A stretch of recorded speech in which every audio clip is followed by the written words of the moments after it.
Olá, muito bom dia! Vamos para a leitura de hoje. Eu quero agradecer muito ao Senhor por sua vida e por você estar aqui. Que Deus abençoe sua casa, alcançando toda a sua família. Que o seu lar se encha de paz, de alegria e que a resposta de oração venha conforme você espera que ela chegue. Hoje nós vamos ler o Salmo 124 para começar. É uma ação de graças pela liberdade, um cântico de Davi. Diz assim: Se o Senhor não estivesse do nosso lado, que Israel o repita.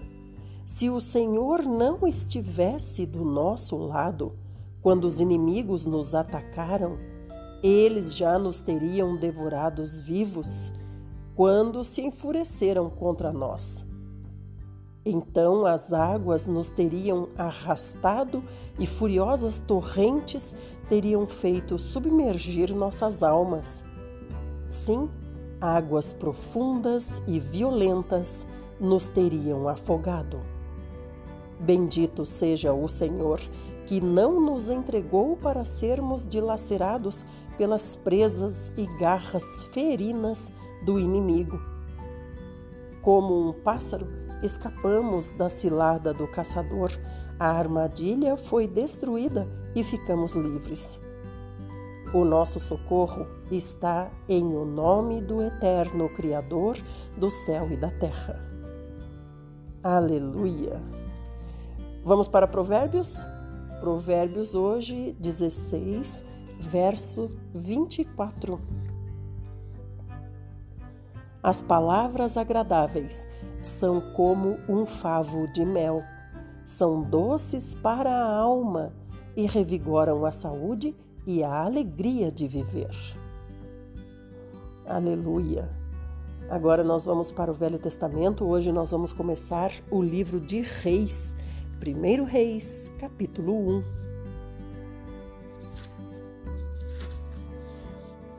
A velhice do rei Davi. Espero que hoje você não se entristeça, porque hoje o rei Davi se despedirá de nós. Ele vai descansar com o Senhor. O rei Davi havia envelhecido, estando já com idade muito avançada. Por mais que lhe agasalhassem com cobertas, seu corpo não se aquecia. Sugeriram a ele, então, os seus servos, falando assim: Procure-se para o Senhor, nosso rei Davi, uma jovem virgem que assista o rei e cuide dele. Ela dormirá ao seu lado e assim o Senhor, nosso rei Davi, se aquecerá. Então procuraram em todo o território de Israel uma jovem bela e acharam Abisag, uma sunamita, e a conduziram ao rei Davi. A jovem era sobremaneira formosa e dedicada, cuidava do rei Davi e o servia, mas o rei Davi não teve relação sexual com ela.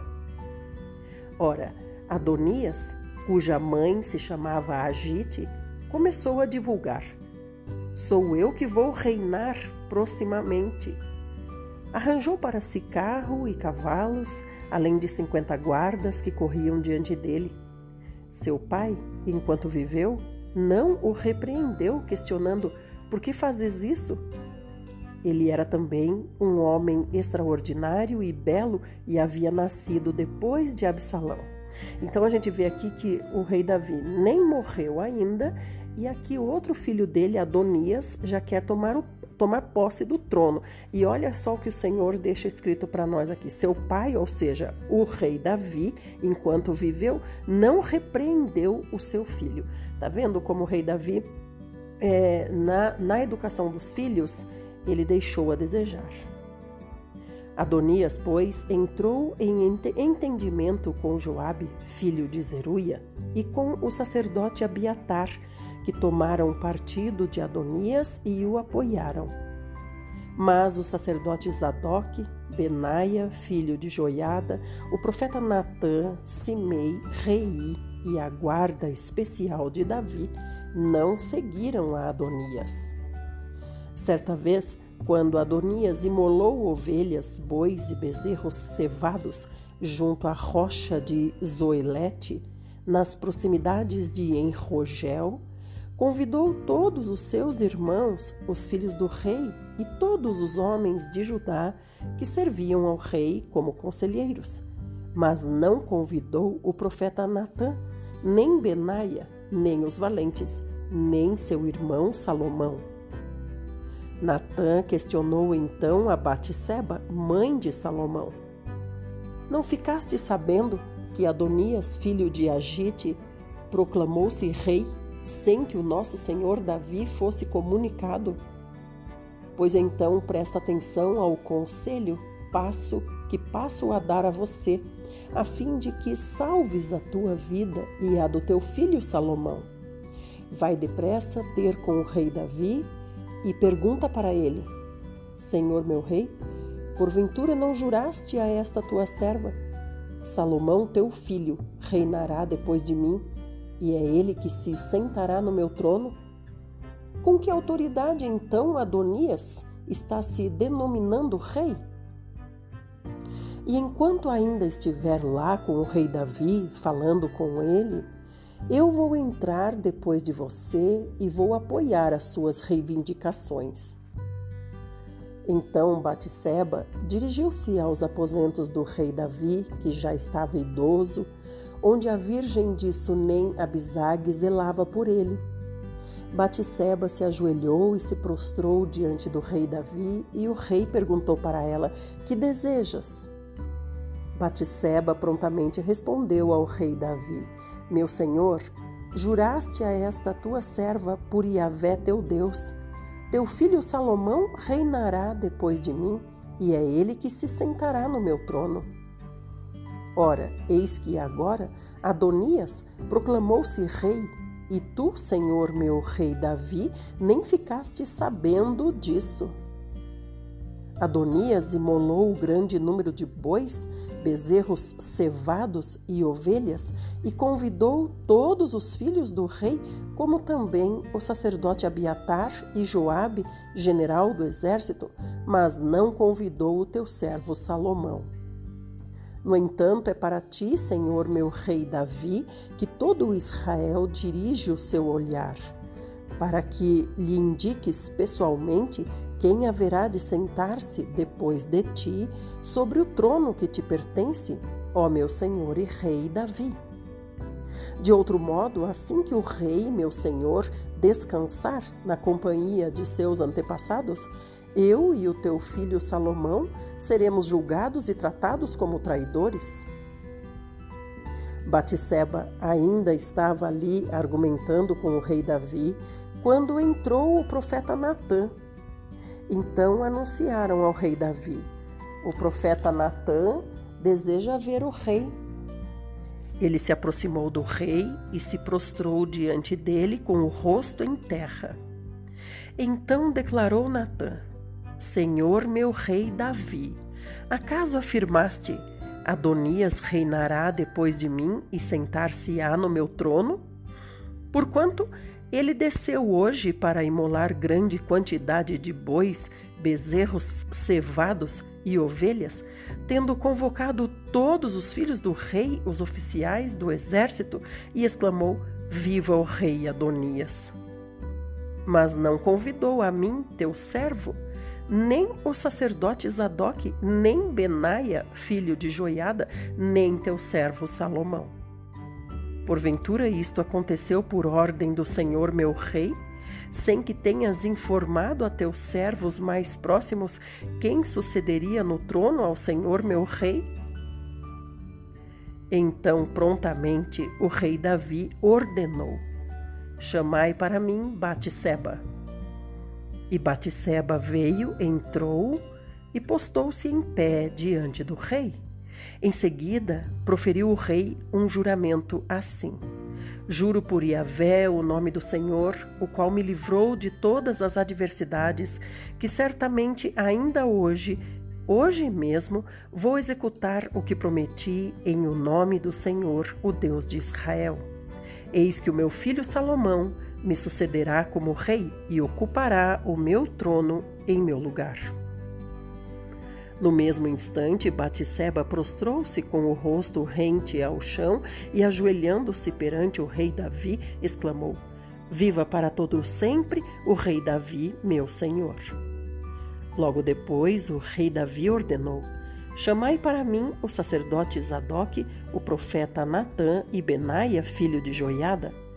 Assim que eles se apresentaram ao rei, ele os orientou, dizendo: Tomai convosco os conselheiros do vosso rei, fazei com que meu filho Salomão monte sobre minha mula e conduzam-o até Giom.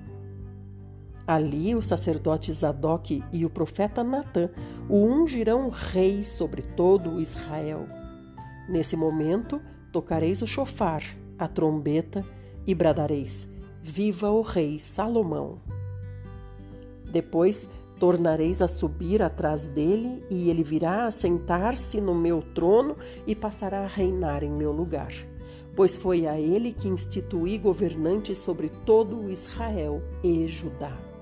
Por que ele fala, irmãos, todo Israel e Judá? Porque houve uma divisão de reinos. Davi ficou um bom tempo reinando só sobre Judá. Depois é que ele passou a reinar sobre todo Israel. Por isso é que ele diz: Salomão vai reinar sobre Israel e também sobre Judá. Benaia, filho de Joiada, declarou ao rei: Amém, assim seja, e que Iavé, o Deus do rei, meu senhor, confirme isso. Assim como Iavé permaneceu com o rei, meu senhor, de igual modo esteja ele com Salomão, a fim de que ele exerça um reinado ainda mais portentoso que o reinado de meu senhor, o rei Davi. Desceram, portanto, o sacerdote Zadoque, o profeta Natã, Benaia, filho de Joiada, os queretitas e os peletitas, e convenceram Salomão a montar a mula particular do rei Davi, e o escoltaram até Giom. O sacerdote Zadoque apanhou na tenda o chifre com óleo sagrado e ungiu Salomão.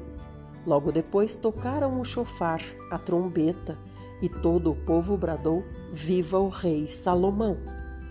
Em seguida, todo o povo se organizou e subiu atrás dele, tocando flautas e celebrando com tanta animação que o chão tremia com o barulho da multidão. Adonias e todos os seus convidados foram informados sobre o que estava acontecendo, pouco antes de terminarem o banquete que haviam servido. Assim que Joabe ouviu o toque do chofar, indagou assustado: O que significam esses brados e esse alvoroço da cidade? Estava ainda a falar quando chegou Jonatas, filho do sacerdote Abiatar, e Adonias o recebeu com estas palavras: Entra, pois és homem honesto e certamente trazes boa notícia. Diante disso, Jonatas lhe replicou: De fato, o rei Davi, nosso senhor, acaba de proclamar Salomão rei.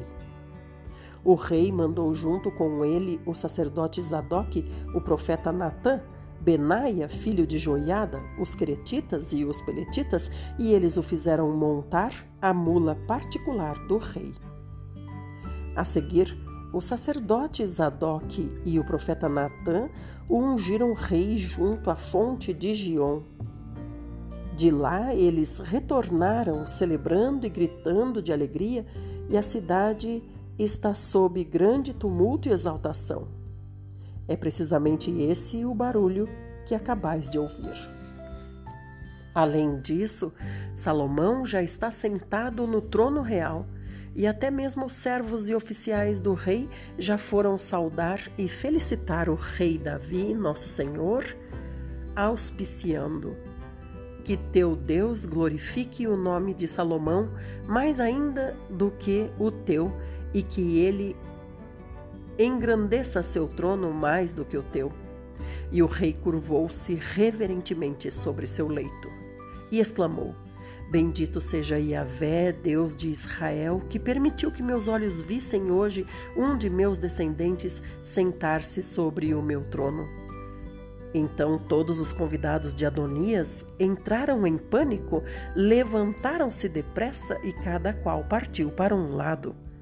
Adonias, temendo Salomão, levantou-se e foi se agarrar aos chifres do altar.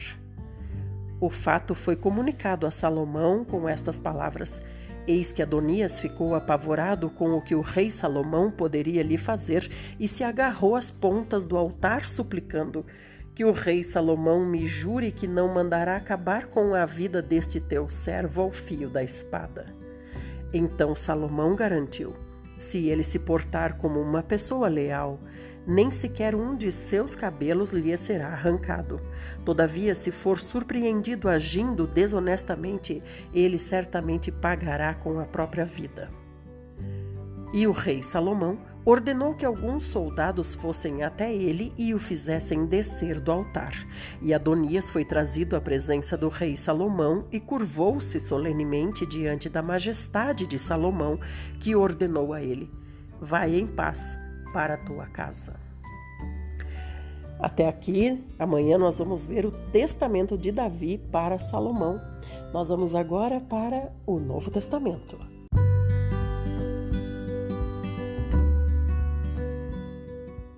No Novo Testamento, hoje nós vamos ler Atos, capítulo 4, Pedro e João levados ao Sinédrio. Enquanto Pedro e João estavam falando ao povo, chegaram os sacerdotes, o capitão dos guardas do templo e os saduceus. Eles estavam muito perturbados porque os apóstolos estavam ensinando o povo e proclamando em Jesus a ressurreição dos mortos. Então prenderam Pedro e João e os lançaram ao cárcere até o dia seguinte, pois já estava anoitecendo.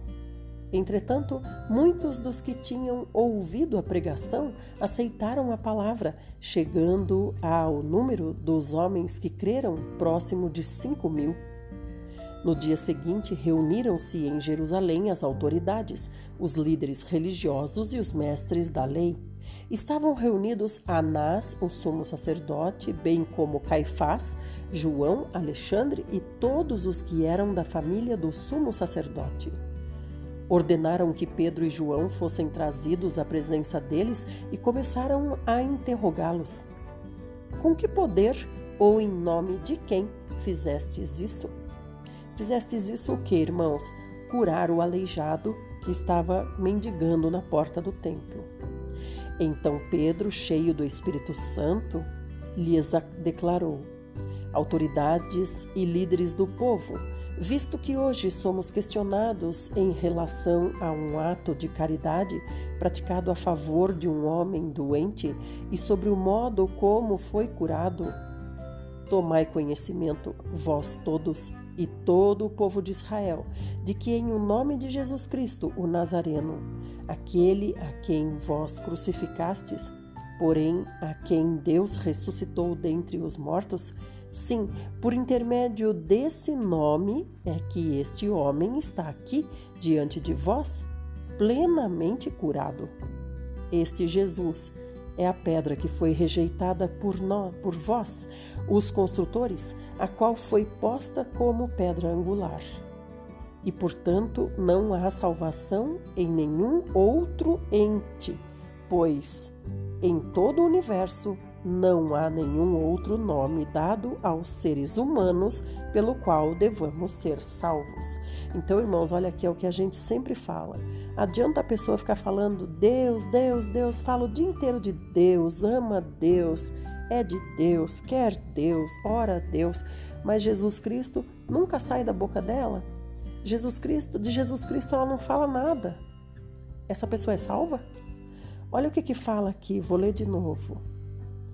E, portanto, não há salvação em nenhum outro, pois em todo o universo não há nenhum outro nome dado aos seres humanos pelo qual devamos ser salvos.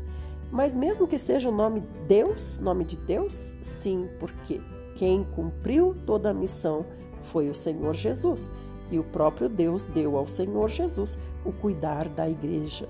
Então, não adianta a pessoa ser muito de Deus e não ser do Senhor Jesus. Observando a coragem de Pedro e de João e tendo notado que eram homens simples e iletrados, ficaram perplexos e reconheceram que eles haviam convivido com Jesus. Além disso, como podiam constatar diante de seus olhos a presença daquele homem em pé que fora curado, nada podiam alegar contra eles. E por isso ordenaram que se retirassem do sinédrio e começaram a discutir entre si, argumentando: que faremos a estes homens? Pois todos os habitantes de Jerusalém sabem que por meio deles foi realizado um sinal miraculoso comprovado, o qual não temos como negar. Todavia, para que isso não se divulgue ainda mais entre o povo, vamos intimidá-los, exigindo que a ninguém mais falem sobre este nome. Então, convocando-os novamente, ordenaram-lhes que não falassem, tampouco ensinassem em o nome de Jesus. Contudo, Pedro e João propuseram-lhes: julgai vós mesmos se é justo diante de Deus obedecer a vós mais do que obedecer a Deus, pois não podemos deixar de falar de tudo quanto vimos e ouvimos. E os ameaçando ainda mais, os deixaram ir, pois não conseguiram encontrar motivo algum para castigá-los, e o povo estava extasiado, louvando a Deus pelo que acontecera, pois o homem em quem se operara aquela cura milagrosa tinha mais de 40 anos. Então eles não puderam causar mal a Pedro e a João, porque a prova do milagre estava ali, né? Um homem de mais de 40 anos que eles conheciam há muito tempo. Assim que foram soltos, Pedro e João buscaram a companhia dos seus amigos e contaram tudo o que os chefes dos sacerdotes e os líderes religiosos lhes haviam dito. Ao ouvirem esse relato, os irmãos unânimes elevaram a voz a Deus e exclamaram: O Todo-Poderoso Senhor, Tu que fizeste o céu e a terra, o mar e tudo o que neles existe, que pelo Espírito Santo, por boca de nosso pai Davi, teu servo, declaraste: porque os gentios se enfurecem e os povos conspiram em vão. Os reis da terra se levantam e os governantes se ajuntam em oposição ao Senhor e contra o seu ungido. De fato, Herodes e Pôncio Pilatos reuniram-se com as nações pagãs e os povos de Israel nesta cidade para conspirar contra o seu santo servo Jesus, a quem ungiste. Realizaram tudo o que em teu poder e sabedoria já havia pré-determinado que aconteceria. Agora, pois, ó Senhor, considera as ameaças deles e capacita os teus servos para proclamarem a tua palavra com toda a intrepidez. Estende a tua mão para curar e realizar sinais e maravilhas por meio do nome do teu santo servo Jesus. E assim que terminaram de orar, tremeu o lugar onde estavam reunidos.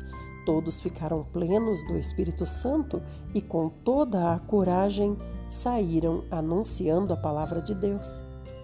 E da multidão dos que creram, um só era o sentimento e a maneira de pensar. Ninguém considerava exclusivamente seu os bens que possuía, mas todos compartilhavam tudo entre si. Com grande poder, os apóstolos continuavam a pregar, testemunhando da ressurreição do Senhor, e maravilhosa graça estava sobre todos eles. Não havia uma só pessoa necessitada entre eles, pois os que possuíam terras ou casas as vendiam, traziam o dinheiro da venda e o depositavam aos pés dos apóstolos, que por sua vez o repartiam conforme a necessidade de cada um.